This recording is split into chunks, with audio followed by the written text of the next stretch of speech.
Just trying to hold them off. They were faster. My car, I was overdriving it and not rolling the center very good, and Kevin was getting me in turn 1 and 2.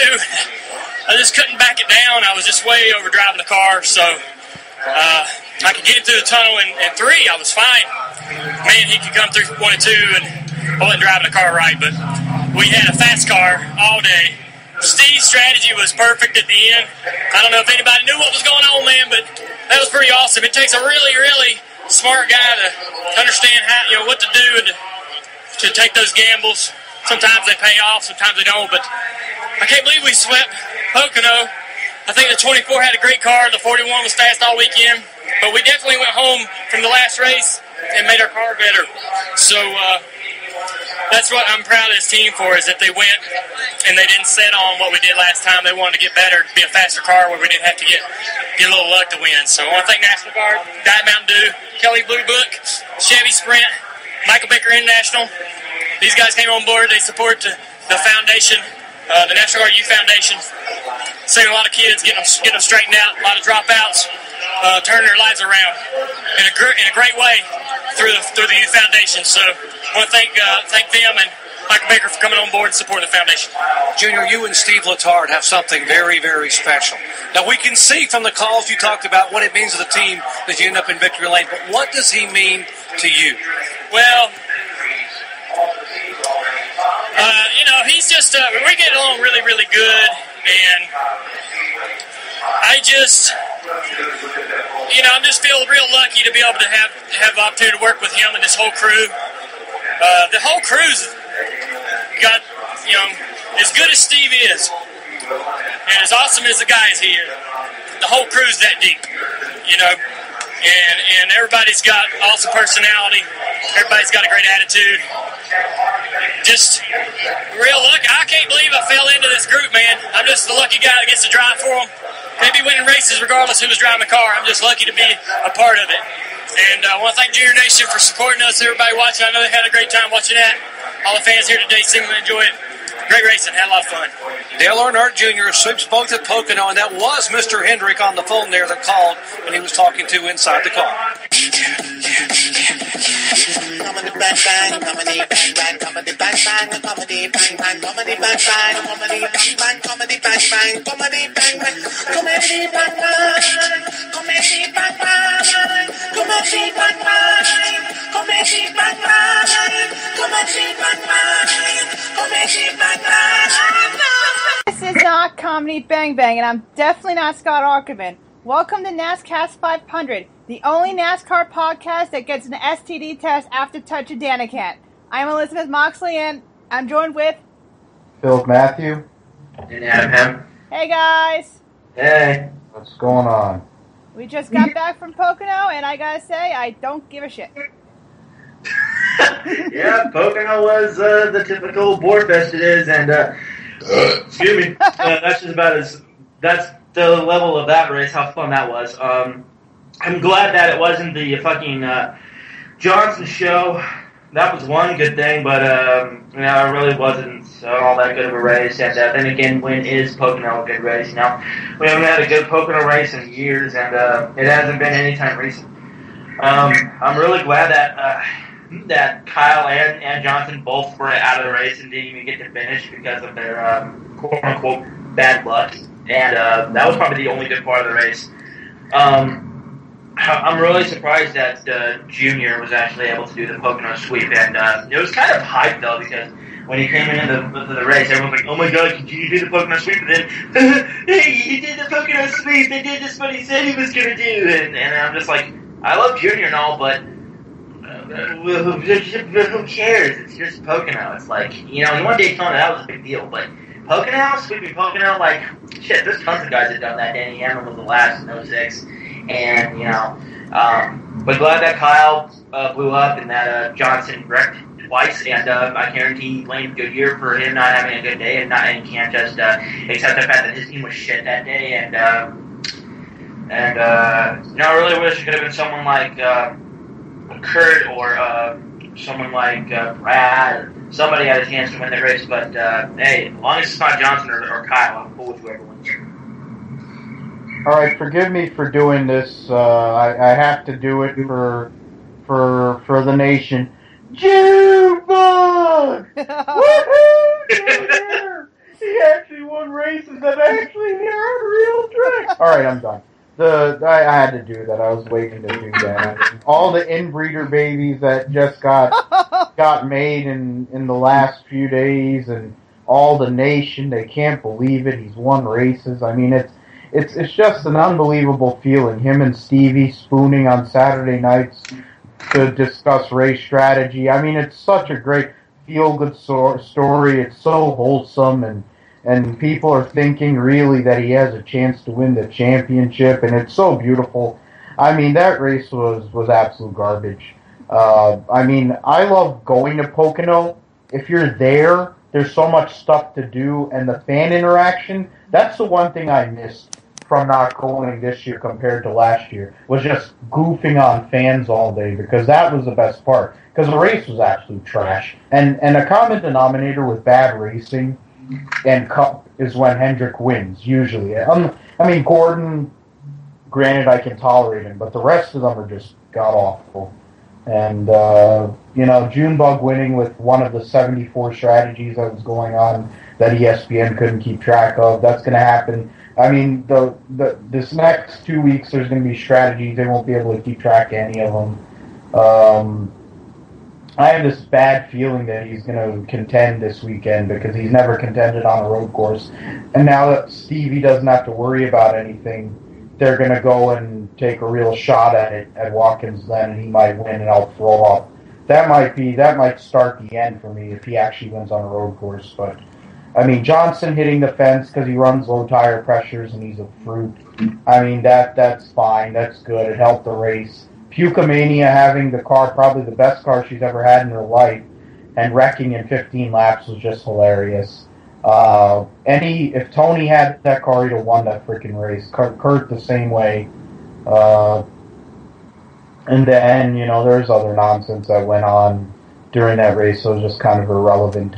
Yeah, generally speaking, Junebug making his nation happy. Oh, and the news came out today, which I guess wasn't surprising for them because they got Nationwide Insurance to basically bail on a whole entire series to sponsor him, is National Guard has gone after this year due to the government basically telling them, yeah, spending all this money on sponsorships on race cars, I guess, even though they waste all the money on the people who are in government, I guess government sponsorship of racing is impossible. So he's not going to have that sponsor, but, Nationwide Insurance, all these other Kelly Blue Book, and all the 10,000 sponsors he has, he'll have no problem. After a career year like this, he's definitely not going to have a problem with sponsorship. But yeah, that's the initial takeaway on Goonier.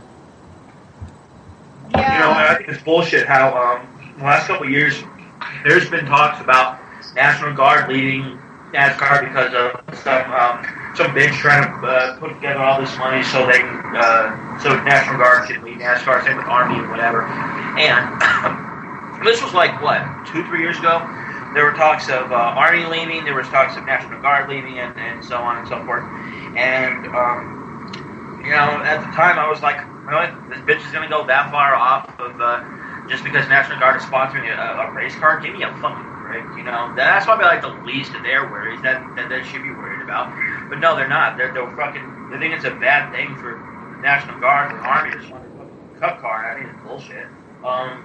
David Gillian had Rick Santorum sponsor his car in back 2012. Yeah, then that explains it, how it's bullshit, how shit like that can go along and no one cares, but as soon as National Guard becomes a sponsor for a cup car, they're like, holy shit, we gotta stop this. But look at how long the Guard's been in NASCAR. It's been in NASCAR since 04 when they started sponsoring Biffle in the 16, and that became his sponsor for 4 seasons until they went with Junior. They've been with Junior since. And then look at the Army. They were sponsored fucking Nemechek and Jerry Nadeau and Mark Martin and most recently Ryan Newman. And now that the Army's gone, the National Guard, I didn't think it was going to follow suit, but of course they did. So, it's Don't get me wrong, I'm not one of those guys like, oh my god, you lost your sponsor, we gotta boycott, we gotta fucking kill people and start a riot, like, shit like that. Let's just say, Denny Hamlin was sponsored by Obama for America 2012. You know how he will get shit on just because his sponsor is a Democratic candidate? I'd be like, the fuck? I mean, what is it? Obama wanted to run a sponsor on somebody's car at a Pocono race during his campaign for his second, to try to get a second term, and I think they were close, and then they bailed at the last minute. Charlie Crist, who's a former governor of Florida, who changed from Republican to Democrat, ran his sponsorship. He ran a car on one of those furniture mover cars in the back. He ran his sponsorship one race. I mean, politicians are going to go and do whatever they have to do for their own best interest. The armed forces getting forced out of the sport is the latest example. It started with running Winston and cigarettes out of the sport. Then they bought in hard liquor and ran hard liquor out of the sport. They're trying to run beer out of the sport, but because Coors Light doesn't even sponsor cars anymore, they just sponsor the shitty Pole Award. I mean, it's just a product of, or they sponsor just something for NASCAR, which doesn't count for anything because nobody gives a shit. The cars are what the ads, those are the moving billboards. Those are always what got fans to go places. The fact that something's the official this or that of NASCAR isn't making them buy it. If it was on their favorite driver's car, they're going for it. But that's one of the many problems with the sport today compared to previous administrations, meaning BZF's dad and granddad, even though they were scumbags in their own right. All right, we'll go down the list. Earnhardt, Harvick, Logano, Boyer, Biffle, Gordon, McMurray, Newman, Hamlin, Kane. Yeah, for Hendrick, they had 3 out of the top 10. It could have been better depending on their strategy. Gordon had the best car. Harvick was a close second in that. I mean, Logano, what is it? You got Kurt Busch. Kurt Busch led 30 laps. Logano led 30 laps, and Gordon led the most laps, 63. So those 3 guys had basically dominated the show, but none of them had anything to show for it. Other than that, I mean, those guys like McMurray and Newman, they just kind of are there. Biffle getting a 5th place finish was great for them, for their chances to actually, their small chance that they have of making the chase, because they've been absolute shit all year. Harvick, another 2nd place finish, bagging it with some strategy or pit stops. I mean, they have to clean it up if they want to actually win the title. That's basically, I mean, Hamlin finishing 9th at one of his best racetracks is probably a good finish for him, but, you know. I think it's bullshit how, like when you were saying, like, how Gordon basically had the best car once again, and he can't do shit. And then, you look at other guys who did good. You look at Kurt, he led some laps during that one of the group flag pit stop cycles. He led a lot of laps. And then you look at a couple others. You look at like Larson, the dude who finished 11th after getting his first pole, and he didn't even get to lead the first lap because Logano douched him out of it. And I don't even think he led it all that day, And then I look at a couple other guys who could have done something, but just that when that wreck happened, they just got fucked out of it, like Brad and Stewart. I think that's about it. In that wreck had any chance of going for the win. Harvick didn't really have that good of a car to begin with. I mean, he did look like to be a factor late in the gun, but then as soon as the last caution came out is when he started to fall back, and then he came home 2nd, which I'm glad he did, because a lot of people thought he was going to be, that restart was going to fuck him up, he was going to lose, and not even finish in the top 5. And I think the best finish for the Stewart Haas cars, besides I think it was Harvick 2nd, and then Kurt was 13th, and the rest finishing the garage, meaning Stu and Danica. But of course, when does Danica not finish the garage? You know, I was just waiting for that wreck to happen. It happened, and I was just like, I don't know why people are making such a big deal of this. They're like, oh my god, does Danica have a chance to win? No. The only time she has a quote-unquote chance to win is when they're at the plate tracks and then everyone gets fucked out of it. That's probably the only time she ever has any chances to win a race. Other than that, no. Top 10, maybe top 5. No, that shit's never gonna happen. I mean, I'm proud that Junior won. Well, not proud. I mean, I'm glad that Junior won, you know. But really wish it could have been someone better, like Junior, like Harvick or Gordon or shit, even Larson, who could have had a shot to win, but just wasn't really that much of a factor the whole weekend. Even though he won both races, and then in the truck race he just lost power. And then of course Silver Spoons won that race, which I think is bullshit. And we'll get that topic another time. But yeah, I really wish someone like Harvick or Brad or shit, even McMurray or Larson could have won that race. But you know, hey, it's better than Johnson and Kyle. Yeah. You know, there's gonna that's nationwide. Yeah, Mark Martin's coming back to Roush. I think he got sick of dealing with Danica. Yeah, I figure that probably did it, and his great testing has really helped out everybody. But you know, so that whole entire Stewart-Haas team, he's supposed to be some sort of test driver. That didn't work because only Harvick's doing well, really.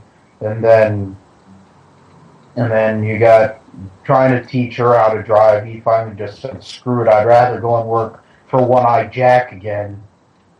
Because they have potential there. I mean, minus the fact that he's the owner, because Roush Racing is going the way of Robert Yates Racing because he's behind the times and he just doesn't want to understand what is necessary to actually compete.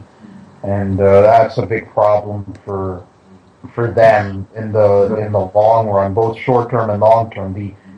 Getting Mark Martin back is actually a great morale booster for the team because they suck. I mean, they're just bad this year. And yeah, Carl Edwards is going to make the chase, but he has no chance. He'll probably make it through to maybe the first elimination, possibly a second elimination, but that'll be it for Carl, and he'll go and drive a number 80 or 81 for Joe Gibbs Racing next year, and nobody will give a fuck. I mean, give props to, I mean, Casey Mears, who's a really nice guy. I mean, that wreck really gave a lot of opportunities for some of the lower funded efforts. Casey Mears hasn't really been that great all year, which is usual, but he got a 12th out of it. Dylan got a 15th after winning on Saturday. Allgaier had his best career finish of 16th. Gilliland had his best finish of the year, I think, in 17th. Reagan also. Ryan Truex got a 20th, which shows how bad the equipment is for BK Racing when that's the best finish they can get. Colwitt 21st, Annette 22nd. Josh Wise actually went and got 24th, which isn't outside of the play races. Dave Blaney actually ran a full distance. So, I mean, some of those, you know, guys that don't really run a lot, they got or don't get the recognition, which they won't get recognition from the TV people. They actually had decent runs in part due to having freaking Brian Vickers losing his talent and Denny Hamlin as well. Both of them at the same time and wrecking half the freaking field, taking out Kenseth, Stewart, Menard, among others. Royd Rage. It actually made Harvick's car faster, actually, which was funny. It actually, him wrecking actually made that car faster. Yeah, it was funny how, like, that I was barely getting a glimpse of the wreck. I was just on the computer and I was jamming the music. I look over and I see a big ass wreck and I'm like, what the fuck happened? And so then I kept, like, rewinding it. I'm just like, oh my god, the fuck is this, Talladega? Like, I haven't seen a Pocono wreck that big in a long time. And, you know, it really douched out a lot of chances for other drivers to win, like Brad, Stewart, and Kenton. Although Kenton really didn't have a shot to win, he did have a shot to probably finish in the top 5, maybe top 10, but that's as far as he'll go. Stewart, he runs good at Pocono, so I thought, if he did all right, he probably would have had a better chance at winning than some of the other Stewart Haas racing cars did. Vickers, I thought he was doing good the last couple of weeks, and he was, but now he's just starting to lose a little bit of that talent, like Bill said, and then, we're going a couple racetracks that aren't really going to suit him. I think Michigan will, Bristol and Richmond and Atlanta, they're not really his best tracks. Menard got in, and I think, who else? I was real surprised that, I think Allgaier got in it too. Can't remember all of the people who got into it, but I'm just remembering the gist of it. That one was a pretty big wreck, and I was really picturing the people who dominated the race. I figured it would be Gordon. I thought, pretty sure with the fact that he won the Brickyard last week would help him guide into momentum and win the race, and I thought that was going to happen, but of course that didn't happen. And then you look at the other guys who possibly had a shot at leading a lot of laps, like Hamlin. He's always good at poking on the last couple of years. Something just seems like that's going wrong in the 11 team. And since Darian Grout's been suspended and his car team's been suspended, that team's been kind of going a little bit downhill. I thought they were going to finish inside the top 5 or top 3, but top 10 is all they can do. They really don't have much of a hope next week at Watkins Glen, because let's face it, the only Gibbs car that'll actually do good is Kyle, because Kyle usually does good on the road courses. But as far as Hamlin and Kenseth go, they don't have a prayer. At least I don't think anyway. Okay. Yeah. Like I said, I really, once I heard, I got to work and when I saw my phone and it said that Junior, I was like, I'm not going to watch the replay. Screw it. So, done with the sprint, we'll go to Nationwide. Boring race. I love Brad, but that was Michael McDowell's win right there. Michael McDowell got screwed. I was listening to it on the radio. I was out to dinner, and I knew that Brad took the lead early, and I was like, just as Adam said earlier when we were talking pre-show, like basically it was in the bag the minute Brad flew to Newton that he was gonna win the race. I mean, the only other person that really gave him any trouble was Hornish, and that's the 54 car. So. I mean, Trevor Bayne from pole led 31 laps. Otherwise, other than that, 8 laps led by anybody else. That looks like Elliott Sadler led 7 laps somewhere during that race, and then Michael McDowell had the restart of his life in a stock car, and almost, if he had gotten through 3 and 4, it would have taken Brad dumping him to win, and I figure Brad would have done it. He would have dumped him to win, but didn't have to. He went and airmailed it in 3 and 4, and it stuck.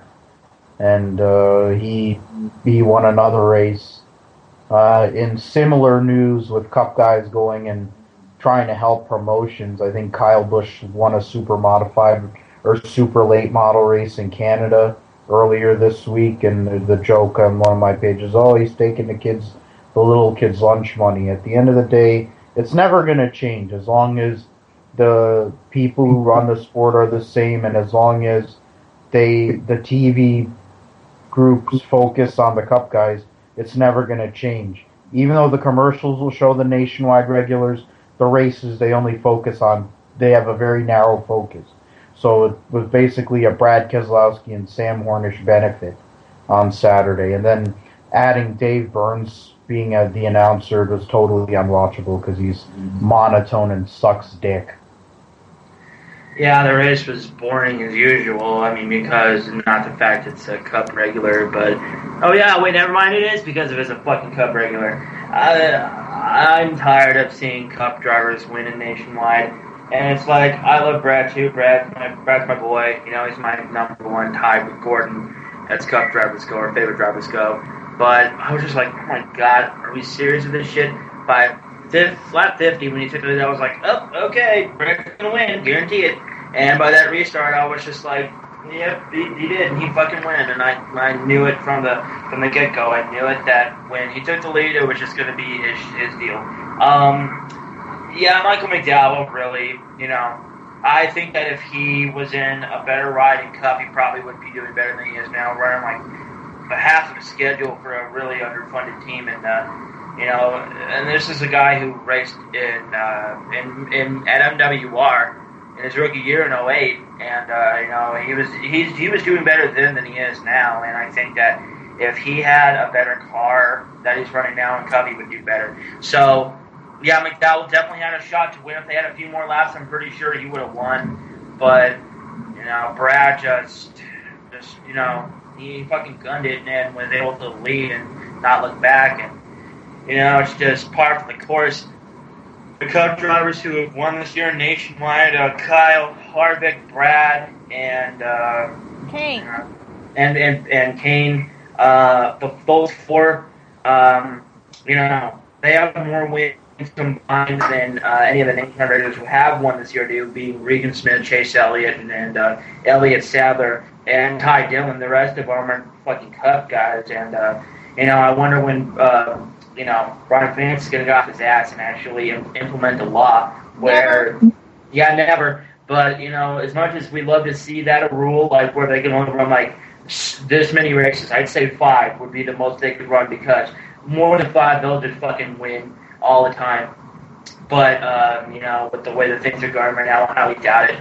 It's a good thing that they got rid of the, you know, the whole idea of Cup drivers being able to run for the nationwide championship. And if that was still in place, I guarantee you Kyle probably have won at least 2 championships then, because of what he's doing. And, yeah, I love Brad, don't get me wrong. You know, it's like I'm kind of halfway with it. Like, okay, good, Brad won, but then on this another side, I'm like, dude, this is starting to get a little fucking old. I mean, like, it's starting to become unwatchable for me now, even if Brad wins, because I'm just tired of, you know, seeing the Cup driver basically hit batting practice and get ready for the next game. You know, it's just a bunch of bullshit. I mean, for me as a Brad fan, I'm obviously, it makes me a hypocrite if I have issues with Kyle Busch winning every week, which he does, and it's been doing ever since he went back to Joe Gibbs. Anytime he's driven a Joe Gibbs car in Nationwide, he's basically won basically regularly. Since Brad went over to Penske, they were always on in Nationwide, and as a fan of his, I don't mind when he wins, but it's like, okay, you mind when Kyle wins, Casey Kane, Kevin Harvick, I really don't care one way or the other. He drives for smoke, and he smokes Buddy, but in the end, I don't really care to watch him win either. But I have no problem with Brad. It's like, look, I knew Brad was going to win on Saturday when I knew he was the only Cup guy in the field. So it's like I could live with it, but then I was like, I was rooting for McDowell to win that one just for his sake, for his career in Cup in NASCAR, because he's had a difficult time. But every time he gets into a Gibbs car, he's competitive. I would say, if you're going to give Roid Rage a shot, how about you go and give Michael McDowell a shot in a Gibbs Cup car and actually give him a year or 2 to actually perform? You know, that would be something of value. You know, Sam Hornish Jr. is a good guy. Is he the greatest stock car driver? No. He's a 3-time IndyCar champion, and he won an Indy 500. He's not a great stock car driver, but he's shown in Joe Gibbs equipment he can compete. He wasn't ready to be a Cup driver when Penske brought him up, and Penske doesn't mess up very often. You can't be a billionaire if you do. But he screwed up, and he knew it with Sam Hornish, and basically kicked him out the door, and then they fixed the Homestead race so that Austin could win that title. But, you know, those 2 guys deserve a shot more than... I mean, I don't really care for Carl Edwards all that much.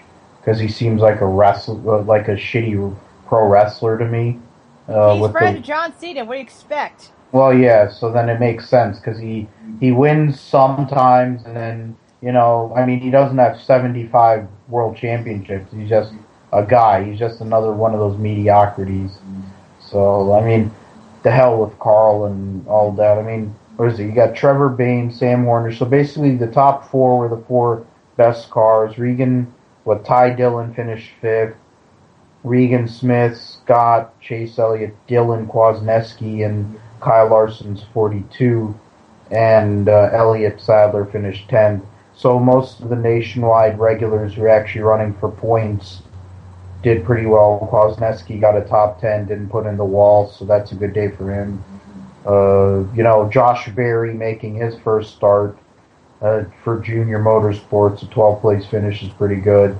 Uncle Brenny 11th. Was it Landon Castle, and with no money, no funding, that 01 team finished 13th, maintaining his top 10 in points. Ran the double. Was it Busher finished 14th? Chris Busher finished 14th, which is not his best run of the year. He struggled, obviously, and Ryan Reed 15th. After that, I mean, the Herminator, Kenny Wallace, actually made a rare appearance in Nationwide. God, I hate him. And he finished 19th. So, I mean, that there's going to be a mention later on about that team and that particular car anyway. Yeah, speaking of which, some Venezuelan named Milka Dono is going to be making her debut in RBR Racing later this year. Yeah. I want to.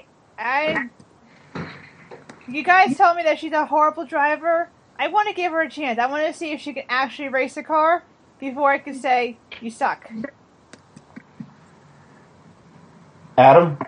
Yeah. Well, you know, in IndyCar, she really wasn't that big of a deal, and now she's running ARCA, and, you know, she doesn't do as good as... She's pretty much the Danica of ARCA now because of what she's been doing lately. I've been watching some ARCA races here and there, and she's in the field. And most of the time, like Danica, she finishes out in the back and doesn't do all that well. Gets in wrecks all the time. So, from what I've seen so far, I can't really be all that optimistic about what she's going to do with NASCAR. In fact, I'm kind of scared that her and Danica are going to, you know, just wreck the fucking field of how they're driving. I haven't seen her race a Cup car, but from what I've seen in her little acts in IndyCar and ARCA, I'm a little afraid that she's going to take the field out in one of the races she's in, along with Danica.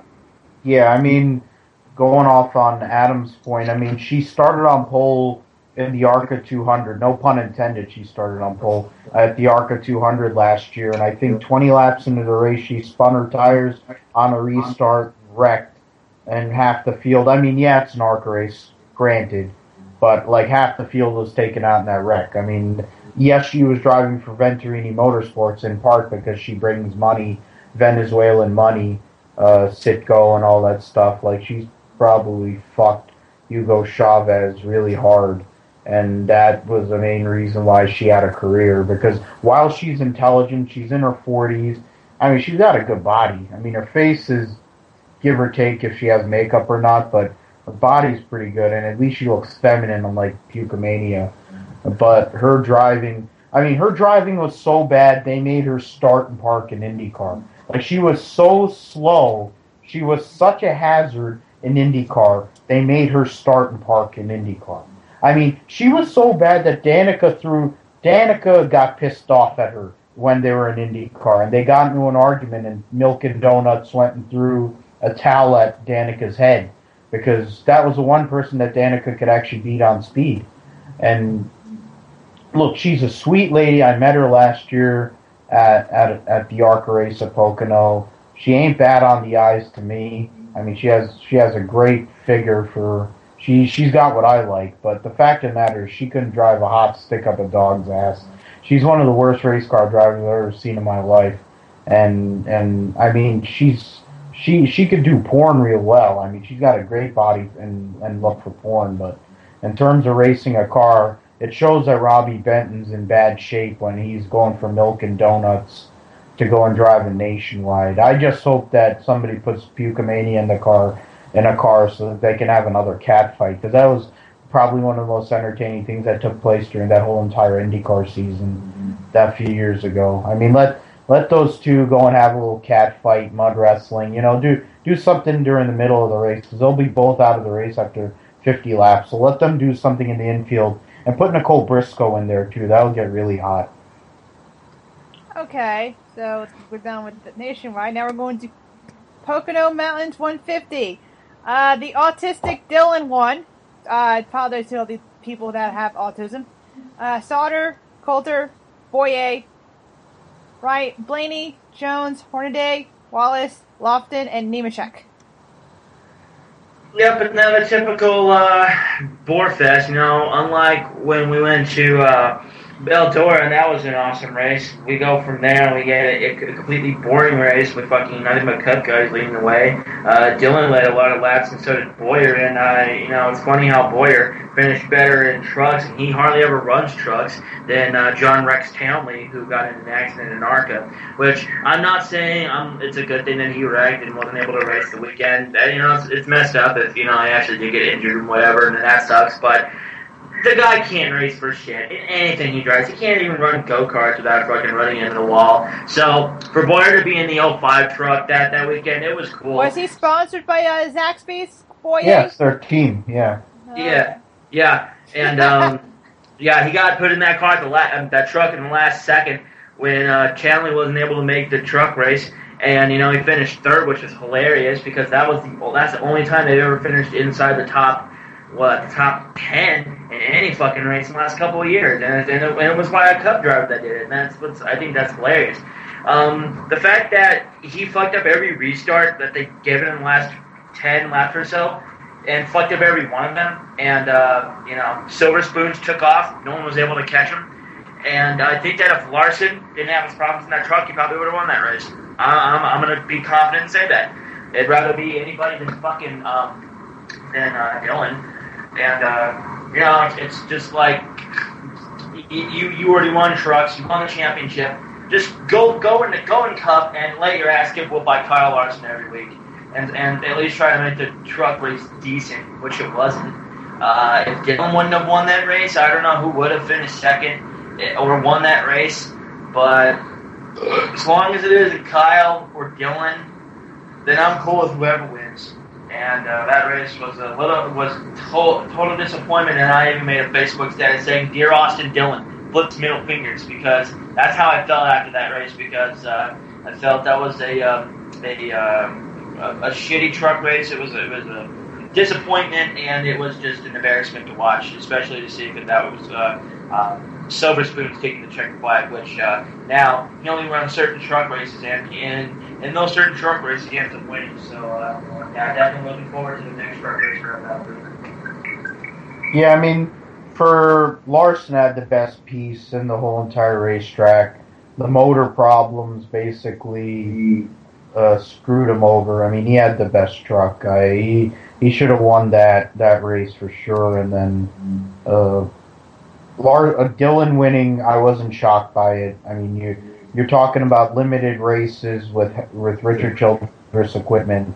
I mean, what is it? Ty Dillon had one of the best trucks at Eldora. If he wasn't busy trying to dump Larson and other people and trying to do cheater pit stops, he would have probably had a chance to win. Dylan ran because Yangling Light is a sponsor, is from Pennsylvania, so they ran that race. Winning that race, I mean, he ought to be able to win a truck race when you consider the kind of fields they seem to be putting out these days. I'm indifferent one way or the other. I mean, yeah, I kind of, in a way, I wanted to see somebody other than the Toyota win, so that helped. But the fact is, I'd rather seen, like Joey Coulter or definitely Blaney or Bob, not Bob, or Kyle Larson go and win. But Sauter finishes second points wise. That's good for him. Ryan Blaney goes and continues to hold a points lead, and he's with the recent news, it sounds like he's going to be driving the 21 car, basically taking over Trevor Bain's role at the 21 Wood Brothers car next year, because the reason Brad, I mean, that's one thing I forgot to talk about earlier with Brad. Brad defends himself on Twitter for running the Nationwide Series because he's like, that would put like X amount of people out of work. And then he's like, in his Victory Lane interview, he was very complimentary of Ryan. It's like, we got to get a sponsor for Ryan. He deserves to be in the seat. He's a really good driver. That's the whole problem. When Ryan Blaney, who's a solid driver and could possibly win the Truck Series championship, cannot move up because they can't find sponsorship for him, I think that is a bad sign for the sport in general. We'll have Geeks of the Energy.com sponsor him. Yeah, if we have $15 million, then definitely Chucky Live, you're hearing this, sponsor a NASCAR car. Yeah, Chunky, if you got 15 million laying around, you could definitely get some major airtime on the Fox and NBC networks here in the next few years. But in reality, unfortunately for Ryan, he's going to run those limited cup races. Eventually, the Penske will find him a sponsor and put him in a cup car. But I don't know what's going to happen to him because he's been in trucks way too long. He needs to move up, and he's not unless he doesn't win the truck championship. But even then, what is he doing? Coulter finishing third. He's won at Pocono before. I was there 2 years ago when Coulter won for RCR. This team is the Spencer Gallagher team. Spencer Gallagher is basically an equivalent to John West Townley, but he actually ran the whole entire distance. Coulter's a talent that isn't going to go anywhere, unfortunately. Eric Jones finished sixth. Hornaday continues to maintain at like 140. Justin Lofton had a good run. Bubba Wallace maintaining his points. Joe Nemechek showing he still has some driving ability as long as it's in a competitive piece. Jay White, who they continued mentioning how Jason White finished 300-something in the World Series of Poker main event and made more money in playing the main event in Texas Hold'em than he ever did in any one truck race, which I would think would be pretty embarrassing for NASCAR. It shows how little they pay these guys for running these races. Crafton finished 14th, which is tough for him, and other than that, there was nobody really that fell back there that was outside of Larson. Oh yeah, the big story outside of that was how Herman Quiroga and Tyler Reddick tried to play bumper cars with each other, and it didn't really work out so well. That was pretty entertaining. Quiroga's been a bit of a dick lately. He wrecked Eric Jones to quote unquote try to win at Gateway, and then failed miserably. And then he started to become like the Mexican version of Kyle back in the day when Kyle would just wreck everyone to win, and now he's doing that. And the fact that Red Horse Racing is sponsoring this douche, it's just really starting to scare me. How he just doesn't care. He's going out there to wreck, and then which sucks for Brad because he owned Tyler Reddick's truck, and I honestly liked when Reddick paid him back, and I thought Quiroga got what he deserved because he's wrecked so many other trucks in the last couple of weeks, and look what happens. He doesn't do anything. So it's like if he was wrecking Reddick for the lead, he probably would have fell back and either finished in the top 10 or wrecked himself. So that's just how Herman Quiroga works, and I think he just needs to get the fuck out of trucks and go back to where he was running before. At least where at least he knows no one will beat him, and knowing the fact that he has to wreck people to win. So yeah, I'm glad Reddick paid him back. He definitely got what he deserved that there. Yeah, I mean I agree with Adam on that for sure. I mean, people getting on Tyler Reddick, and I'm like, look, what do you expect? I mean, yeah, you could say, oh, it was a mistake on Herman Quiroga. But Herman Quiroga's hit everything but the lottery the last couple of years. I mean, last year I was there, he finished third, but he got snookered on their last restart because he doesn't know how to restart and lead in an actual race. Winning in the Toyota Mexico Series doesn't really count all that much in the grand scheme of things when you consider that there's never been anybody that's came out of that series that's actually done anything of any value, including him.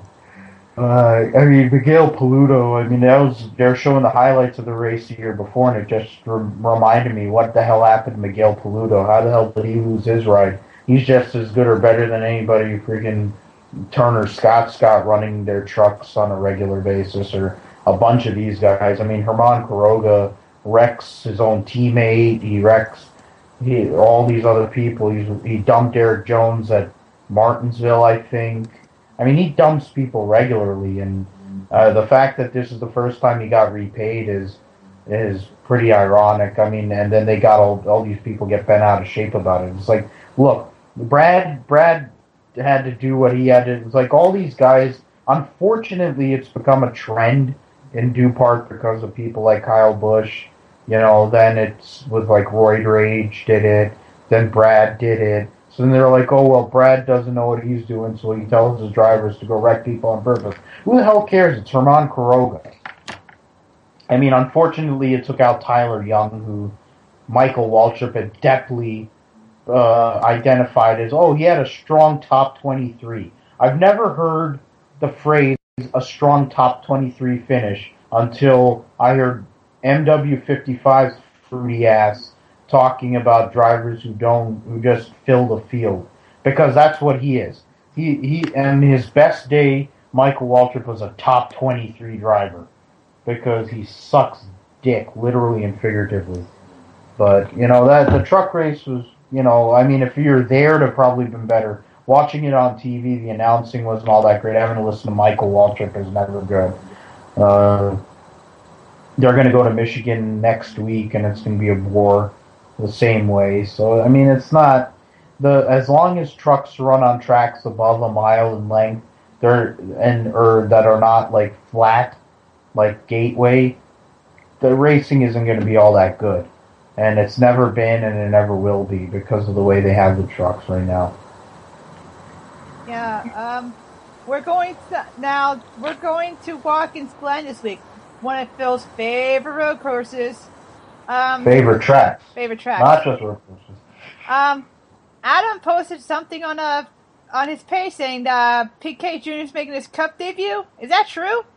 Yep. Yeah, I read that on J-Ski just a couple minutes ago, and I'm like, and I thought we were done with this fucker. PK had left trucks at the end of last year, or not trucks, just NASCAR in general, to go drive for the Global Off-Road Racing Championship with NASCAR's former driver Scott Speed and a few other people, including Top Gear USA's good guy Tanner House and a few other people that PK quote fits right in, but then now he's going to probably wreck the field in Watkins Glen and probably try to kick someone in the nuts. Probably somebody who raced him hard, like Andros or Brad, or somebody who's going to try to pull some bullshit move like he did with Brian Scott a few years ago at Richmond. And since then, I never liked PK. PK was a twat. He's a fucking punk. The only reason he's in this country and the fact that he's in racing is because his daddy was a fucking F1 driver. If it wasn't for that, he'd probably be working at a fucking Burger King right now or something. He has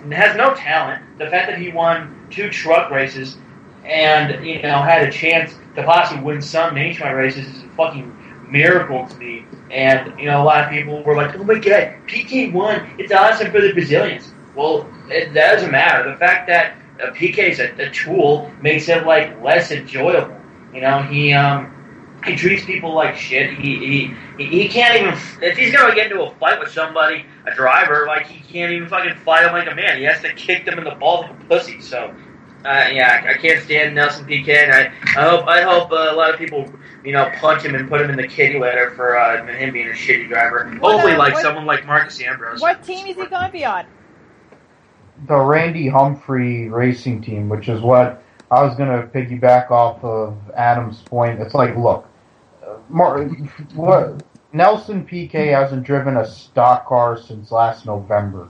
You add to the fact that the team that he's driving for can't even qualify for races regularly. They only show up when there's only 43 cars, and the car sucks.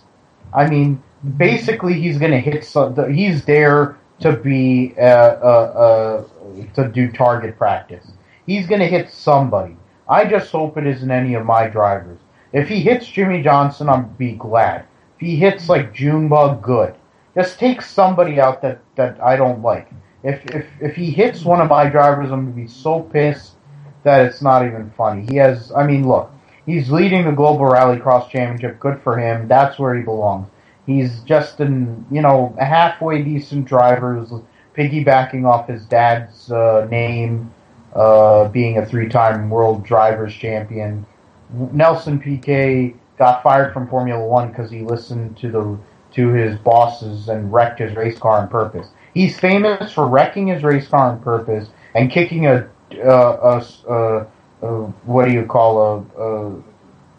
rich kid in the nuts. Which at the end of the day, I hate Brian Scott. So I can't stand the guy because he's a douchey guy. If he didn't have his grandpa's money, then he wouldn't even be there. So he's another douche. But the fact is, Nelson Piquet has this arrogance like he's as good as his dad. He couldn't even sniff his dad's undershorts in terms of talent. I mean, his dad's done the same thing, but at the end of the day, his dad was leading a race and he kicked Eliseo Salazar in the nuts in 1982. That was deserved because Salazar cut him off and cost him a race win. Like, Nelson Piquet was running for 5th, and then he kicks Brian Scott in the balls, which at the end of the day, the guy deserves it, but still, it was just like, that's such a douchey move. He's going to be a non-factor. Same with Boris Said, because he's I like because Boris Said. I'm an Ernie Irvin. I've been an Ernie Irvin fan for years, and he ran Boris Said, and he's one of the good guys. If you want a really good quote, you get him mad. He's good for something that's going to be talked about for at least 2 weeks on NASCAR because they have nobody that actually has a personality anymore.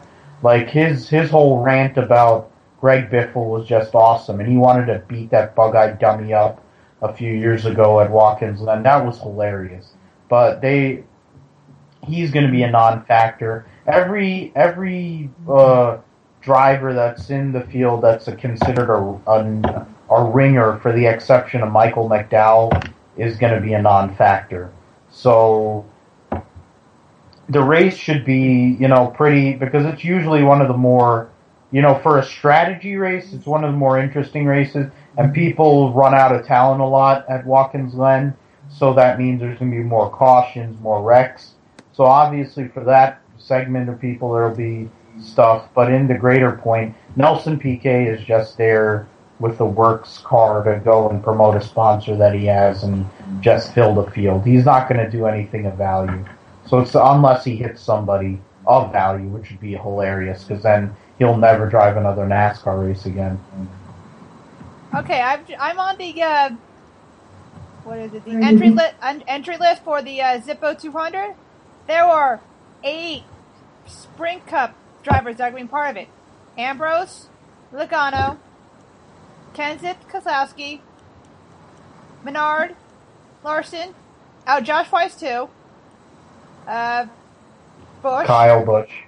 Let me just go down to Joe Nemechek. And it's going to be dominated by a Sprint Cup driver. And I guarantee it's going to be Kyle. Like out of all the kinds you just mentioned, I'm probably sure that if anybody's going to dominate this race, it's going to be Kyle. Because Kyle usually dominates at the road courses when it's in Nationwide or anything else. And look at the last couple years in Watkins Glen when it comes to Cup races. Kyle was right there for the finish almost the last 3 years. And unlike the last 2 where he lost to Ambrose and Brad, which should have happened last year but didn't, he actually won last year. And although that I was pretty pissed that Brad didn't win and had a chance to win, he could have dumped his ass and everyone would have bleeded in court. And I guarantee if that was Kyle and the roles were reversed, Kyle would have wrecked Brad and then would have won that race. Brad was being a good guy and a clean driver, like he has been, and try to race Kyle cleanly as you could for the win, but just got beat. In the Nationwide race, it's going to be kind of a crapshoot. You never know who's going to win, but I guarantee you, if none of the big wigs can get up there, like that are Nationwide guys that run good there, it's going to be a Cup guy that wins on Saturday. I guarantee it, and I won't be surprised if it's Kyle. I mean, ever since they moved the race when they did the schedule revamp years ago to appease the TV people. They used to have this race the day after the Coke Zero 400. So then there would be less Cup involvement, but usually the Cup guys that would run would have their own teams. Like, I'd always remember Bill Elliott's one of maybe 2 wins in the Busch Series, or 1 win was at Watkins Glen in that race. Terry Labonte flew over from Daytona, went and won a couple times in the MW Windows car. Ever since they moved it to this date, it's become a Cup benefit. Ryan Nonek won 1 year, Kurt won, Kyle won, but Marcus Ambrose was a nationwide regular and he won it a few times. This is probably the last time he'll run a nationwide car, because more than likely after this year he's not going to be in NASCAR. He's going back to Australia. So he's running this race in part to prepare for the Sunday race, which is basically his one chance to make the chase. If he doesn't win on Sunday, outside of maybe Bristol, he really has no chance in hell of making the chase. I pick Ambrose. Anytime it goes to Watkins Glen, I'll take Marcus Ambrose, even with a one-time deal. If Harvick was there, I'd have taken Harvick, but as well as a second guy. But Kyle Busch will be there, but he's not as good as Marcus Ambrose, never will be. Logano running on a second Penske car is a wild card with Brad, but Matt Kenseth's running the race because he sucks at road racing. My buddy Nate will tell you that. Larson's running it for experience as well. You got Austin Dillon and Ryan Reed are going to run on Friday night in the North Series race just to get more experience for road courses. But basically, if it is somebody other than a Cup guy, it'll be absolutely shocking. It'll probably be because of some crazy strategy or some randomness happening. It's probably going to be Marcus Ambrose, Kyle Busch, or one of the Penske guys that wins the race on Saturday. Okay, now it's time for our favorite segment, questions! Oh, yeah. Yes. Well, okay. David, I like David. David poses a lot of good questions. Will Junior Nation lay off the Goon 8 and realize he sucks? Never. No. Never. Never. You heard me earlier. You know that they'll never. That's what most of them feel like. They think that the world is, everything is right in the world. Old Junebug is winning races again. He's driving the same equipment he's driven for 7 years, and only this year he's winning multiple races. Come on, man, it's just a freaking joke.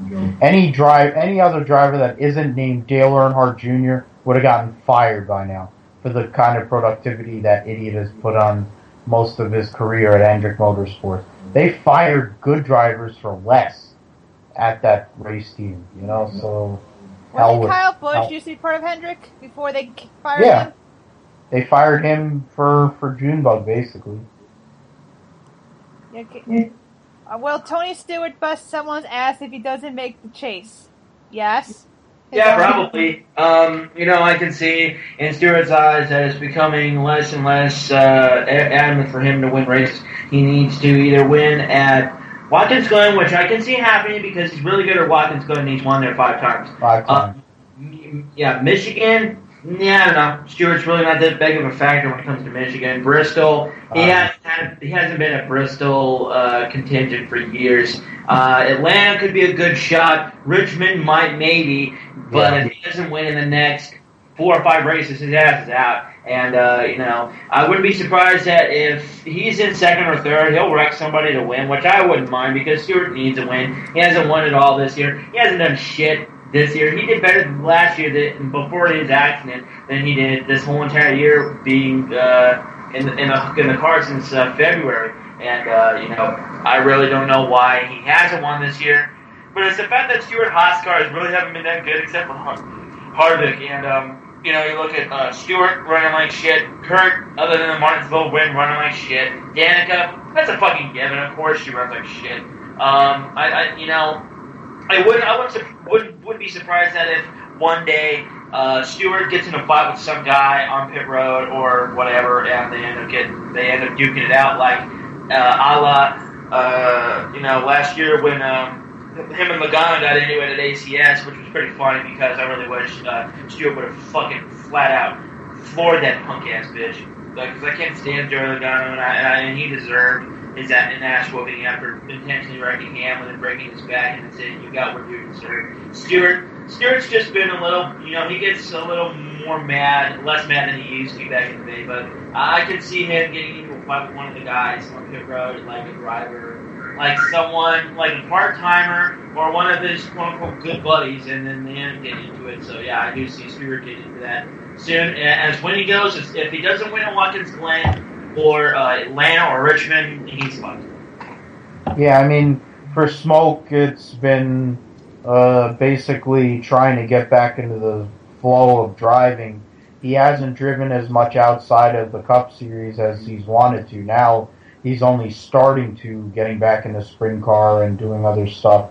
And I think that is as much of a factor with him actually doing better, because before the summer he really wasn't driving anything else, and his productivity showed. Chad Johnston is a wild card of a crew chief. I mean, he needed to take a chance because Addington wasn't cutting it, and what do you call Darian Grubb? Everyone thought, bring Darian Grubb back. Darian Grubb sucked for a great portion of his time as Stewart's crew chief. It took basically being told he was getting fired for him to take chances, and basically Johnston has to do that too. He used to do that with Martin Truex, but it's Martin Truex. Who the hell really cares? Take those chances with Smoke. Give him something to work with. He can win one out of the last five, these next five, and it doesn't matter. Look, you make the chase, you're going to get covered. If you don't make the chase, nobody knows you exist. So just win one of the next 5 races, which is difficult in the Cup Series. But he wins one of the next 5 weeks. He'll be in the chase. They'll talk about him for like 3 weeks. He gets eliminated first cut, him and Kurt Busch, which they both will, more than likely, with Eric Almirola. Then whatever, but at least you made the chase.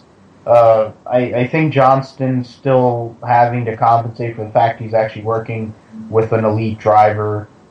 Stewart's got his mind on so many different things. Yeah, he says he focuses on racing on Sundays, but it's hard for me to fathom that when you consider he has to run 4 teams, and basically one of them is running really well. Kurt Busch has been virtual non-factor outside of Pocono, and that Martinsville win this year, and Daytona in July. But I mean, Stewart will get, if he gets pissed off, it'll be hilarious. It'll be talked about on every sports show, some regular shows, because he's one of the only people who has a personality. And the fact is, he's one of the only people who looks like a regular guy. Everybody is all anorexic and thin, and they work out. And all these people talk about how he's fat. I'm like, look, he can be fat. I'll take his freaking record any day over all these freaking people who have no weight on them, like Kyle Busch and Carl Edwards and Joey Logano and Denny Hamlin. You know, all these other fuckers who never won a championship. You give me Tony Stewart's resume, whether he was thin, fat, indifferent, I'll take his resume any day over any of those monkeys. Okay, will NASCAR help the 88 win a championship this year since he won't be able to win it on talent? Now, here's the thing. If Dale Jr. makes it to the final, makes a homestead in the final 4 race car, final 4 with 3 other cars, Phil, you're more than welcome to come over my house to my underground bunker with no Wi-Fi, with non-perishable food, and we can watch the Kids in the Hall all day. Yeah, we can avoid homestead altogether. Just lock it in there for the weekend, and not care. It's a strong possibility. I know Adam's gonna have plenty to say on this, but look, if he gets to that final 4, there's no way in hell that he isn't gonna win that championship, because they're gonna do everything in their power to make sure it happens. The powers that be, the 3 Stooges. But If he gets there, I'm bringing enough adult beverages wherever I go, whether it's your house, whether it's a bar, whether it's my house. I am drinking so much so that if and when that happens, I'm puking or doing something that doesn't involve me having to watch TV, because I won't be able to watch TV for 2 weeks. Because that'll be as bad as like Johnson winning or or some teams, winning championships to me. Like, I wouldn't be like the Red Sox winning the World Series like that. I couldn't watch TV, ESPN for 2 weeks because they were slobbering all over David Ortiz's dick, HGH using dick about how they won the World Series. Like, that's what it would be like. It would be so bad. Oh, God, if Junebug wins, all those inbreeder babies, there'll be so many inbreeder babies that'll be on welfare. It won't even be funny. Oh man, I work at a supermarket. I see food stamps and WIC all the time. I know it's just bad. You just have to scream at. You gotta tell them you got the wrong items. Plus, I can't use them on the self checkout. So. Yeah. Well, it's my turn now, I guess. I don't know if Junior will win the championship, but if he does, and if they help him, I'm pretty sure that's what's going to happen. NASCAR has helped Johnson win all these championships. Why not Junior? And I got into this argument with this one guy. I admin one on this page called NASCAR Through the Years, this retro page, and I've been admin there for a good 2 months. And so I posted this picture of Earnhardt and Petty, and I said, oh yeah, just 14 wins 6 Cup championships, 276 wins, and all these top 10 holes in this picture. You can say what you want about Jimmy Johnson, but he won't be in the same class as Earnhardt and Petty. And this guy was like, yeah, NASCAR helps him win the championship. What about when Mark Martin got douched out of a championship in 1990? I'm like, NASCAR had nothing to do with, NASCAR didn't give Earnhardt the championship like they did Johnson. His carburetor was fucked up. So that, that did not help Mark win the championship. As far as Johnson goes, look at how many times he's cheated from his rookie year up until now. It's a fun fact that every year he's cheated at least once. And he's like, well, if Junior's the favorite, then how come NASCAR hasn't helped him and they've helped Johnson? Well, then that's just it. Johnson was just lucky when he won his first championship. And then when he won his second, it was a little bit too far-fetched. After he won his third straight, it started to become a little bit less, convenient. It was more of a, yeah, this shit couldn't have happened if it was just based on talent and luck. You just had it handed to him.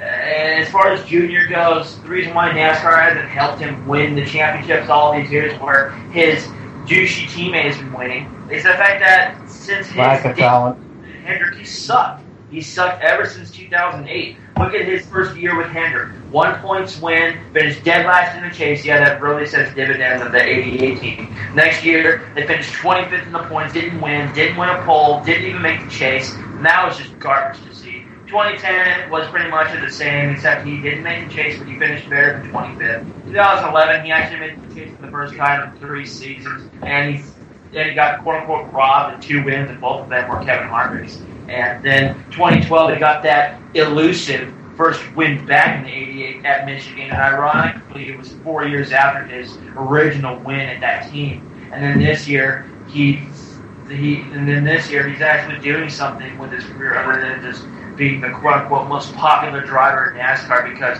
all the NASCAR fans are just so, I hate to say it, but they're so fucking retarded, and they don't even look at what Junior's done last couple of years. They're like, oh my god, Junior, I've been playing Junior since his daddy died. That's the only reason I watch him is because he's an Earnhardt. Okay, are you going to admit that he sucks? Junior sucks, he's an Earnhardt. Okay. I swear to God, if he gets another, what's it called, the most popular driver award this year, I'm going to go on a rampage. Well, you might as well because he's gonna win the most popular driver award until he retires. I guarantee it.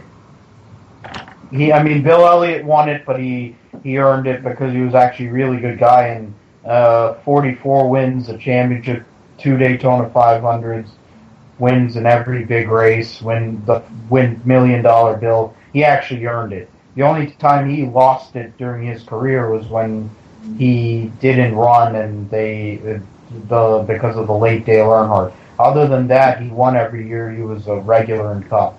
Then ever since 2004, Junebug has won every single year. Unless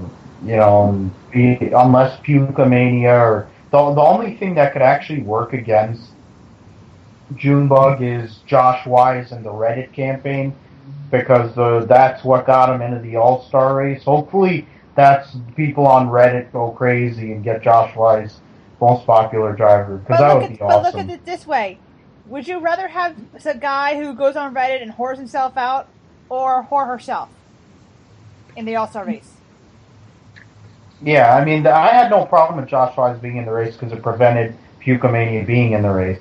And I thought when that Open was over that they were going to show Pukamania making the show again. And instead they go to freaking Josh Wise, of all people, and he made it. And I'm like, oh, that's good. I mean, that basically paid for all the years of Bill Parsons starting parking multiple race cars. He finally is running every year, and then they run a Reddit campaign and get him into the All-Star race.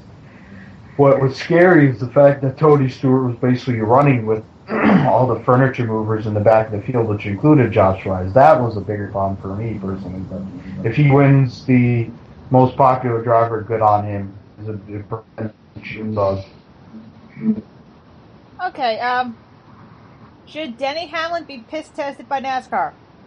Yes, and so should the other 43 other drivers.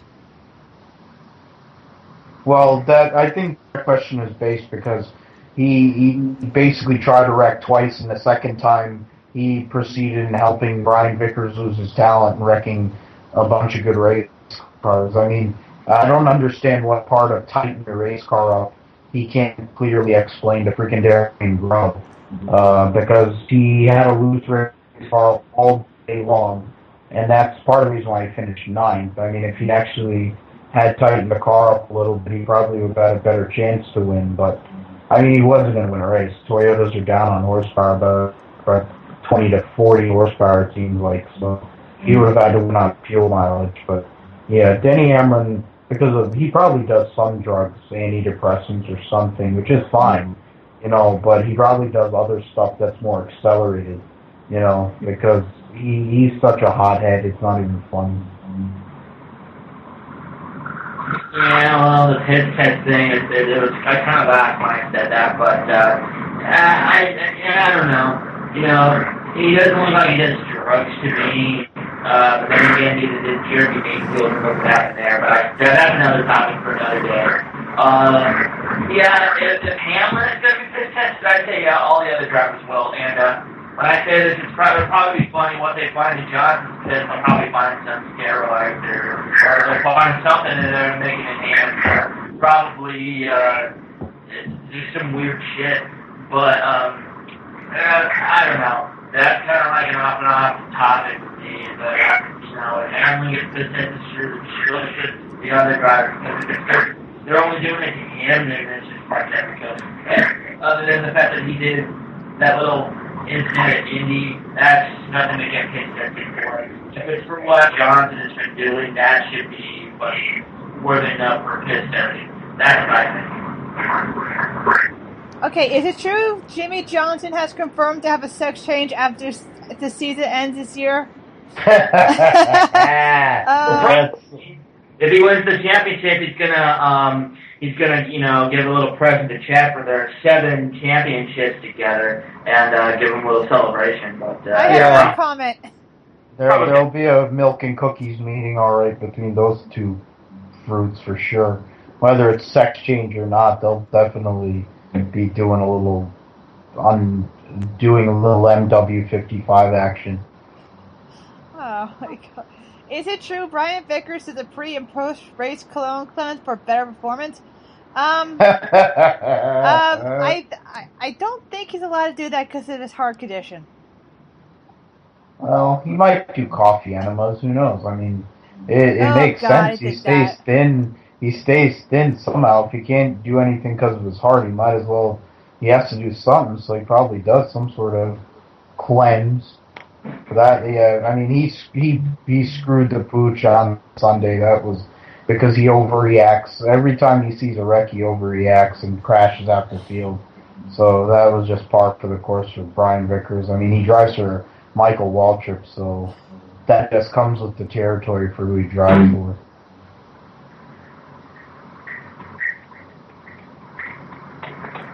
Okay, what kind of lotion does Jeff Gordon use before a race? Astroglow. I guess Astroglow or Vaseline. That's not lotion, that's lube. I don't know. Oh, God. Yeah, we'll just go with Johnson's baby lotion, because that could go so many different ways. Oh, God. I know who wrote these questions, too. It's hilarious.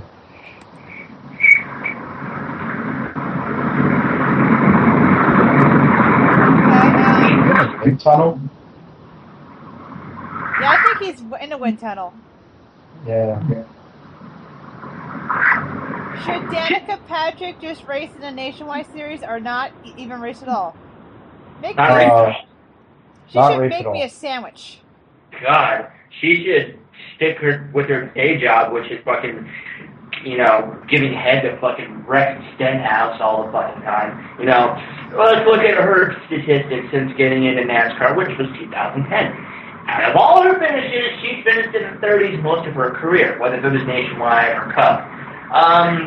She should stop racing because she sucks. The only reason why she did NASCAR is because of her name and her sex appeal, and the fact that she did, quote-unquote, something in IndyCar, which someone has never did, and which wouldn't have happened if Elio Castroneves didn't know she wasn't a fucking lap car, then he would have fucking kept going and won that race. And Danica Woods won that race and became the first woman to win an IndyCar ever, and which I would have been fun with because she's, I've seen a lot of chicks in racing, and not just in racing, in motorsports. I mean, you look at, in AHRA, you got the Courtney Force, who's hot as hell, and, I'm not really into blonde, but she's pretty hot. And then you look at Johanna Long and Jennifer Jo Cobb, they're fucking hot, and they're actually, semi-decent. Semi-decent is saying something. Johanna Long could actually drive a better race car than Danica. Jennifer Jo Cobb, not really. She's not, just kind of a driver, but I'd rather see her on the track and in certain parts of Danica wrecking the fucking field every week and trying to pay back Eric Almirola for something he did last year, or Landon Castle for something he did 2 years ago because he couldn't take any of the shit. But no, I think Danica should just get the fuck out of NASCAR and stop making it a fucking joke for to retire. Put someone who knows how to drive in that car, not someone who is just in this sport because of her quote-unquote sex appeal and her quote-unquote talent and her name in the sport. That's what I think. Yeah, I mean, Adam going and talking about how she didn't even earn that win at Motegi. It was like half a field. I think they had 16 cars in that field, or 17, and 16 of them were actually halfway competitive. Elio had a total brain fade, which he seems to have regularly, which is part of the reason why he's never won a championship. I mean, she's just awful. I mean, Milk and Donuts is basically her equivalent in terms of driving ability. Okay, does Candy... What are you going to say? Yeah, she drinks protein shakes for a living, and it's become her calling card. It got her jobs with Bobby Ray Hall, broke up a marriage, broke up Michael Andretti's marriage, broke up somebody else's deal too, probably, and then Richard got on the hook, and he fell hook, line, and sinker.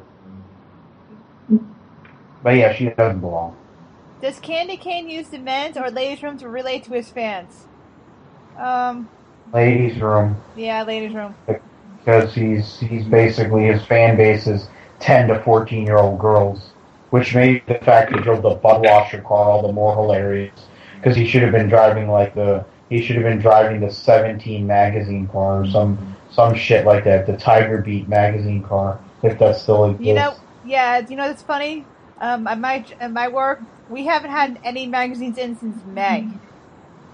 That's really pathetically sad, to be honest. Well, the print industry, as per my actual work, it's dying a slow and horrible death. So I'm not surprised that magazines aren't coming in because it costs too much to make them. And they're like, and they're shutting down the WWE magazine next month. I'm like, oh my god, I need those for my Dean Ambrose buddy bag for camp. No. No. Yeah. I'm gonna end up missing out on the Bo Dallas Bo Leave poster that I was gonna go and like randomly post on some page, but some diva with bolt-ons and scantily clad going and posing or something. But oh well. I mean, they have to buy TNA, so I guess for the money that they are spending on using that, they can buy TNA and wrestling, and then just kill all competition altogether outside of Ring of Honor. Yeah. Anyway, how many inbreeder babies came from Junebug's last 2 minutes? Too many. Yeah, Probably half of them are going to be on Maury in the next 10 years or so. Ask them where their dad. Yeah, that's going to be the best part. If Maury's still doing that, then they're definitely going to be on there. I had that boy. You and I had that deal right over there, poking over in turn 3, and we didn't even know what was going on. We were so drunk, I didn't know what I put inside you. Oh my god! I'll tell you this though, most of the kids on that show were ugh. Oh my god, those kids are ugly as hell. Yeah, a lot of them could have been Kyle Bush's equivalent if they ever made a movie about Kyle and they were trying to use him as a Kyle baby. Bush equivalents, my mom's cousin's daughter husband looks like Kyle Bush. That's Give me 1 second. I have the picture. I'll show you guys.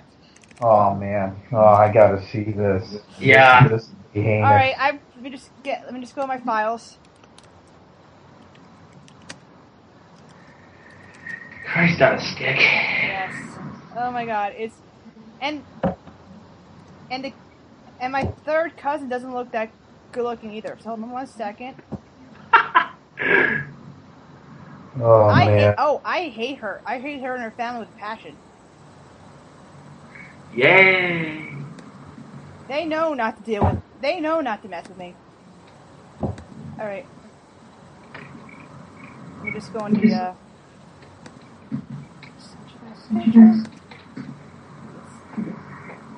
Okay, but the picture I'm going to send you guys, it's kind of like a little bit dark, but it's the best picture I could find. All right. And he does look like a little bit like Pee Wee Herman, and tiny bit. Oh man, give him credit for the militia shirt. I mean, even though I'm not a big Brian Deegan fan, but he kind of, Kyle Bush. I'm trying to think. He kind of looks like he kind of has a Jimmy Means, a Jimmy Smut Means look to him, which is, whatever. If he had his ears go out like a Bush, definitely. If he was bug-eyed, which you can't really tell, then he'd be more Kyle Bush. 1 second. Yeah, he really doesn't look that much like Kyle, to be honest. Yeah, so that's my view. All right, yeah. He looks more like a Jimmy Means or somebody who used to run back in the day. Probably you put some back in the early '90s. If he had a stash, then you could probably identify with somebody. But yeah, the ears. I found a better, lighter picture. I'll send you guys that. Oh man. I will. Okay, this is the last picture. I promise. And we'll go back to the questions. This is it.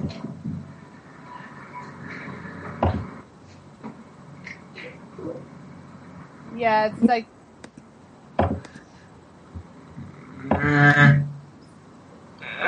Well, yeah, I'm with Phil. The ears kind of resemble Kyle's, but he doesn't look like Kyle to me. That's just my point of view. He looks. If his forehead was huge enough to land a 747, he'd be a Dylan. He'd be a knockoff for a Dylan. But oh god, I'm trying to think of there's somebody that's ran in NASCAR. He kind of has a look. I'm trying to run through the mental list right now. I mean, but it definitely, I mean, not really Kyle. I mean, it could be, there's somebody. I just wanted to get your guys' opinion, that's all. I mean, we don't want to be right or wrong, so. Yeah, that's fine. He's got some airtime. I know he's never going to listen to the show. So. Oh, no, he doesn't like me. Again, they don't like me, so. Because I speak the truth and they don't really want to hear it, so. Yeah. And they're not NASCAR fans, so I'll just say that right now. Who more closely remembers Boomhauer from King of the Hill? Junebug or Sully Morgan? You see, Junior. I was more of a Khan fan. Do you remember the episode where the Khans move into the neighborhood and Hank goes, "Are you Chinese or Japanese?" These are Japanese. And he goes, "I am from Laos. I am Laotian." And what part of China is that? I'm a landlocked country. So are you Chinese or Japanese? And then Richard Christie from the Howard Stern Show probably dropped a load somewhere because it reminds him of his dad. I definitely think Sterling Marlin is a dead ringer. Like that Mike Judge made that character straight off of Sterling Marlin. I miss Sterling Marlin because he was such a good guy, and you wouldn't know what he's saying half the time. Him and Ward Burton, those two guys I just miss in the sport because most people now enunciate and they don't sound anything like those guys, and they were funny too, but you have to listen to them real close. But yeah, I mean, Junebug would probably get most of them because he mumbles a lot, but I definitely think that it's Sterling. I just have Sterling Marlin. He's a great man and a great driver. Won 2 Daytona 500s. Had that 2002. He was I think Sterling Marlin was like in the corner of Hermie Sadler when he like wrestled R-Truth on like one of those TNA matches back in the day. I'm pretty sure because Hermie Sadler's god awful at everything he does. He probably needed Sterling's help to beat Ron the Truth Killings because it's like, I mean, Ron the Truth Killings is not working with a full deck no matter which gimmick he's in. So you need to have all the reinforcements you can get. I'll be honest with you, I'm so glad Jeff Jarrett's not on this show. Well, yeah, Jeff Jarrett not being around anywhere is great for wrestling because he's just a douche. And then his wife, who used to be Kurt Angle's wife, has become like plastic surgery out so bad that she looks like either like a Barbie doll from hell, or she's like one match away from like melting. Dude, Junebug and Stevie Spoon took over strategy, of course. Yeah. Every Saturday for sure. Possibly sometime in the middle of the week too. I want to know if his girlfriend knows. Oh yeah, because she's definitely complicit in on that whole deal, and Stevie's wife has accepted it at least for now because they know that it'll be over after this year when he goes to NBC. Okay. Milk and Donuts. We are thoughts on her getting a ride and Johanna Long doesn't. I think we already discussed this. For me, it's a wait and see. And for Johanna Long, I heard rumors that JR Motorsports was negotiating with her to get a ride. I hope that's true because Johanna could outdrive Pucomania in that equipment, and she ran the ML Motorsports 70 car for a couple of years. That first year she was pretty solid. Then when they changed to this new car, which basically priced the little teams out, they started to get behind. But she ran really well and really hard, and they always focused on her being a woman. The fact is, how many people have actually won? There's some really great drivers that have never won the Snowball Derby late model race, but she has. And, she's won. She's been competitive in lesser equipment. So the fact you give her something to race with, I think she could actually run pretty well. She could run easy top 15, but could probably contend for a top 10. Just a shame that she doesn't, her or Chrissy Wallace, who's Mike Wallace's daughter, who's another late model champion. just can't get a deal because they don't look a certain way or they don't bring money. But Pukemania and Milk and Donuts do. That's basically what their reason that they're there. That and they drink protein shakes. Adam? Yeah, it's kind of what Phil said. I saw Milk and Duno and how bad she ran in ARCA and how bad she ran in IndyCar, and I think it's going to be the same thing here. It's going to be like Danica, but just like Danica. This is probably what's going to happen. I could just see it from now. Whatever happens with her, she'll probably be out of NASCAR by the end of the... If she runs a full-time schedule next year, she won't even last through midway of the season. Her ass will be let go, for sure. Okay, thoughts on Tyler Reddick getting parked for retaliating against Corga since he's the Mexican tally? Good for him. Yeah, I think it was a bit bullshit how Kuroga didn't get parked at Gateway for fucking dumping Eric Jones and then trying to fuck over a whole bunch of other drivers in this whole time span he's been in trucks. And the fact that he didn't even get parked for wrecking Tyler Reddick, and of course a lot of people thought that it was just an accident. But if you saw the replay, Reddick tried to get under Kuroga. Kuroga didn't like it, and Kuroga just fucking, he wrecked him. He just flat out spun him out. And good on Reddick for spinning his ass out, because I'm starting to hate Kuroga like I hate Johnson and Logano and Kyle and Danican and the Silver Spoon brothers. I'm starting to think he's a douche. If him and Nelson PK started a team together, oh my god, it would just be awful. They would just wreck people and kick people in the nuts every time they wreck. But yeah, fuck him. Yeah, I mean, I'm glad that Tyler Reddick stood his ground, and I'm sure his owner had no problem with him doing such, but it was total BS, and all the crying and moaning they did about it. It's like, look, I'm shocked that more people don't do it after like a few years ago when Kyle and Edwards and others were doing it on a regular basis and thought it was okay.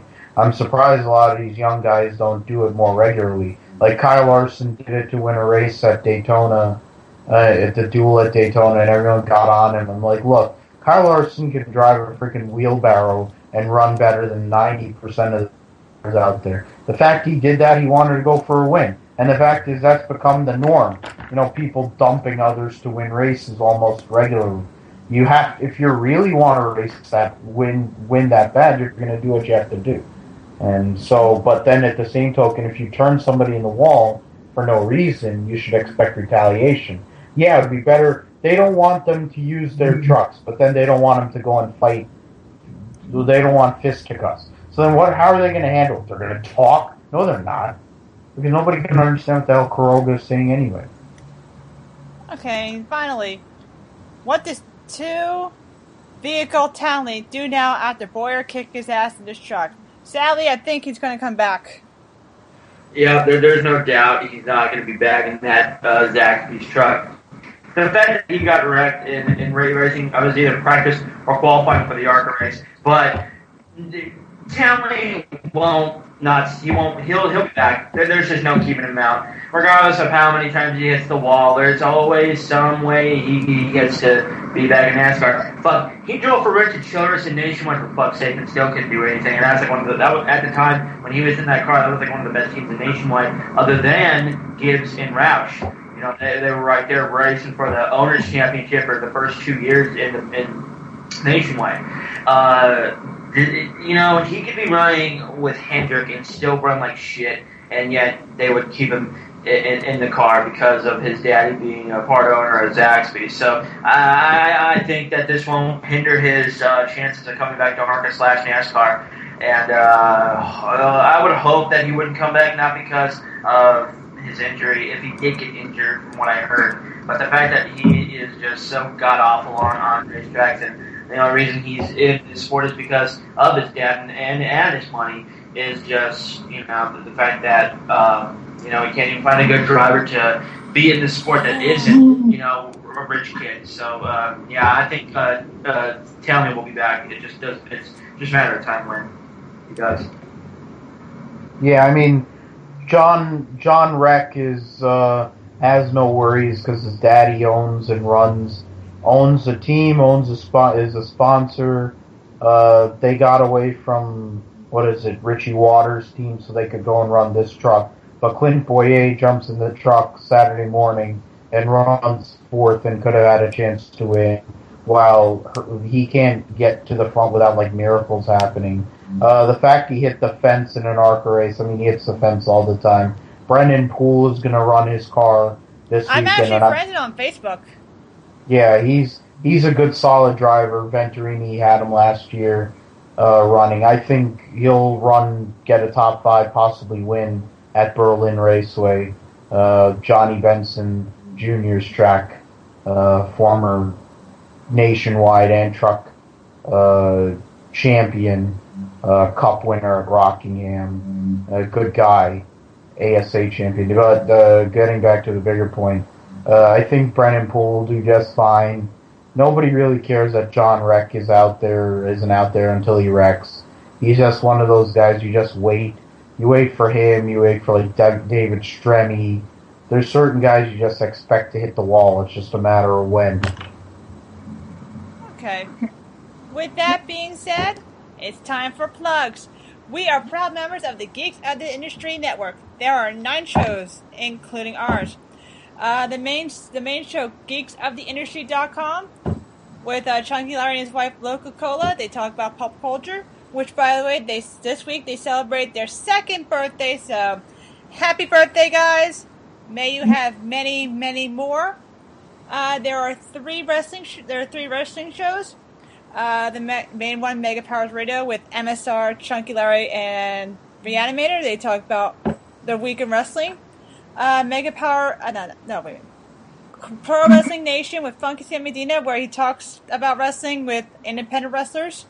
There is Wrestling this month with Rhea and her minion Natalie. If you like wrestling and your porn and fanfic, this is for you. And if you're a big fan of video games, it's Cart Glitch International with Bernard Binder. And right now, Punch Rockwine, because Evan Hill is taking a break. We wish you well, Evan. Come back with a vengeance. Next is Sleep Notes with Felonious Punk. He talks about music that moves you, which I will be appearing on that show sometime next month after I come back from vacation. It'll be a fun episode. And there's a new podcast called Geeks on Film, formerly known as Two for Flinching, with Chunky Larry and MSR. They talk about movies and what's good, what's bad. Let's see, and Chatastrophe with Chunky Larry and possibly others. They talk about whatever's on their mind. Let's see what else. I got tons of plugs about Queers for Gears with Adam and Mike. Guys, I hope you're listening. We would love to have you on our show just to talk stuff about NASCAR. So, you guys are interested? If you're fans of the old days of WCW, there is Buzz and Seats podcast with Frank and Josh. Evan's not part of it right now, so Turnbuckle Throwbacks with Phil and Dave. They talk about wrestling from the current to the way back. That's a good show. And finally, The Bloke Show with Lee, AJ, and Punch. They talk about whatever the hell they want. So that's about it. We have Twitter at NASCAST 500. Please be a real person that likes motorsports, not some spammer, because we don't like that. We don't. Yeah. My Twitter handle is at Elizabeth Moxley. Just the one to let you guys know. My Twitter is not safe for work, so if you follow me, you'll be getting a lot of pictures of me in my tank top and underwear. So it's the truth, but what are you gonna do? Boys, you got any plugs yourselves? Yeah, my Twitter handle is at the Desert Bandit. I'm hardly on there though, but still be nice to get someone followers and whatnot. That'd be cool. But even though I'm not on there, it'd still be cool. My YouTube, I'm on there a lot. I post full albums of 80s stuff and Miami Vice tracks, and I have one full race on there. I was lucky able to get that on there, and that's youtube.com/SunGrid1988, and that's all I have so far. For me, my Twitter is at Philip G. Mathew. My Facebook page is Same. Otherwise, I'm just trying to work on getting back on the writing deal, and then because I have a few things I need to, like nationwide manifesto and a truck manifesto. There's a bunch of stuff I want to talk about. It's just been a busy time, so Yeah. look out for that in the future as well in my own deal.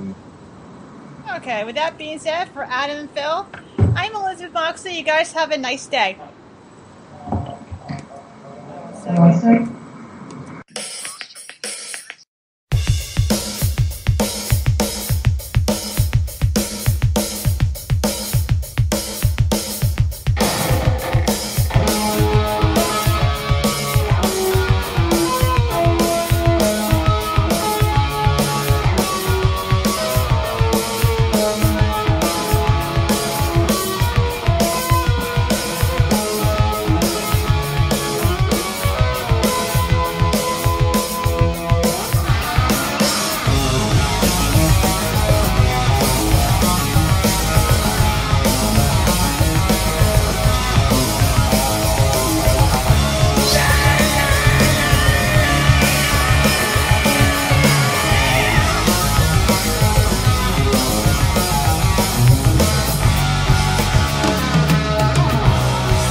South, east and west, right and left. I'm always extreme.